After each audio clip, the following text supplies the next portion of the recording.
So if you've never played the video game Until Dawn, but you're thinking about seeing the horror movie, think of this as a mix of Groundhog Day, Cabin in the Woods, Evil Dead, My Bloody Valentine, 13 Ghosts, and a tiny bit of Hotel California. If you know about these, it does give you a decent idea of what to expect. But is it effective?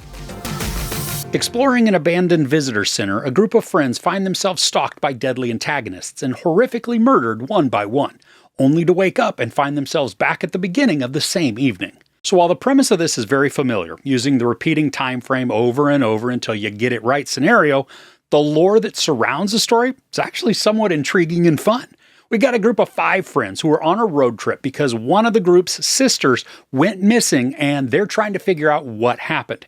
Now, in the middle of this torrential downpour, they come across a town's visitor center and they decide to take refuge there. And that's when they discover they are trapped in some looping nightmare where they are hunted down and killed only to wake up and repeat the process, but with differing means of execution. Now, for such a rote and overused story basis, I was actually surprised at how well the movie established tension and provided some creepy moments. There are several times that jump scares are employed, but I don't remember any of them being actually effective. I think some of that is because the preceding musical ramp gives it away, and then you kind of expect those types of tropes within a movie like this. So again, it's just not a surprise. But the gore is excellent. There are a few times where I do think that they utilize CGI, and probably that was just for like some eye transitions, but almost the entirety of what we watch, it is accomplished through makeup, prosthetics, and phenomenal practical effects. I mean, from the creature design to the entrail spilling, even the decapitations and squishy head syndrome, all of them fabulously gross.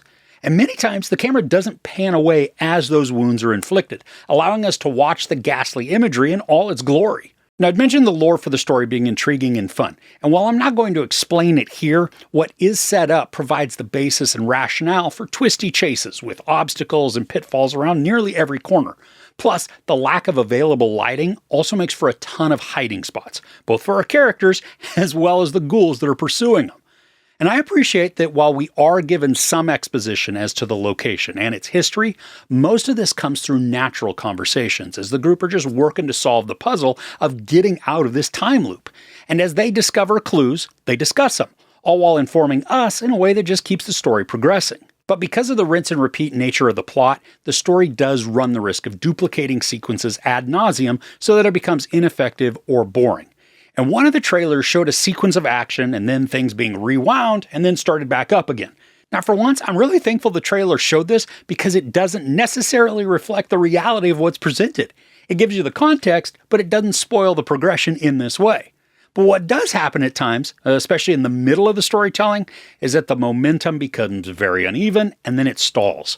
The movie starts off with a thrilling sequence, then it backs off to give us some time with the characters and the world that we're going to be experiencing. Then, after only a short time, the frenzy and terror kick in, giving us multiple gnarly deaths in quick succession. But then, that's when the pace grinds down and then drags, leaving me with only anticipation of more violence and chases. And while anticipation is a great element for building suspense, you can only take a break for so long before that foreplay wears off and you have to start all over again to get back to the heightened emotive state. I appreciate the creative way that we are shown some time passage, though, turning the film into a bit of a found footage horror just for a moment.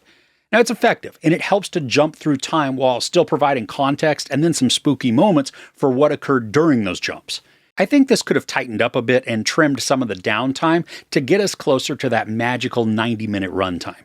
That would have maintained the urgency and stress while also keeping a steadier momentum. I mean, it's not like I was falling asleep because how slow it became, but the shift in pressure, it was noticeable. Now, the cast worked fine together, each of them embodying the appropriate persona for the story.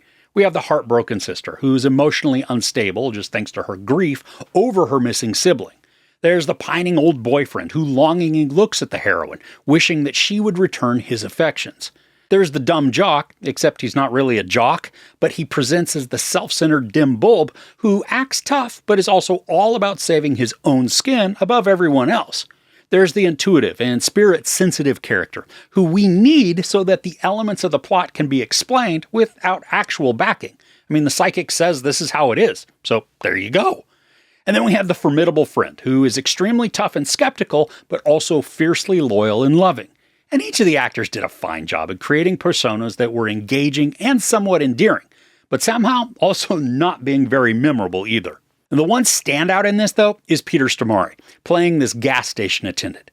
I didn't know this at the time while I was watching, but he's also a voice actor for the game, which I thought that's just a cool Easter egg for those that are familiar. Now, he is the perfect amount of sketchy, subtle, and creepy.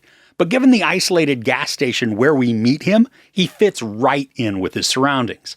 His gravelly delivery works to set teeth on edge while also establishing a ton of doubt on whether or not he's trustworthy. Overall, this is more fun than I thought it might be. The creep factor is established well and reinforced through some intriguing and nefarious lore, which is then all heightened and complemented by the terrific practical effects and makeup. While jump scares are an overused element, the story effectively builds unease and dread without those crutches, giving us scenes of chilling imagery and some straight-up nope moments. The pacing is uneven, and the story should be shored up to provide a more concise arc, but with engaging performances and a looming time constraint, Until Dawn creates a fun, if not very familiar, time-based horror. And because it shares similarities with so many other stories, the overall fright is limited, but the tense pursuit manages to make up for some of the shortcomings. There's no sex or nudity, a lot of profanity, and then a ton of gory violence. I give Until Dawn 3 out of 5 couches. Now, while I wouldn't knock over the elderly just to rush and see this, I did have fun, and I'm probably going to watch it again once it hits streaming. Okay, are there any other horror-based video games that you would like to see adapted into a movie? I'd love to hear what you think would be a good choice in the comments below. If you enjoyed this review, please give it a like. Also, don't forget to share and subscribe. I'm Chris. This is Movies and Munchies. Thanks for couching with me.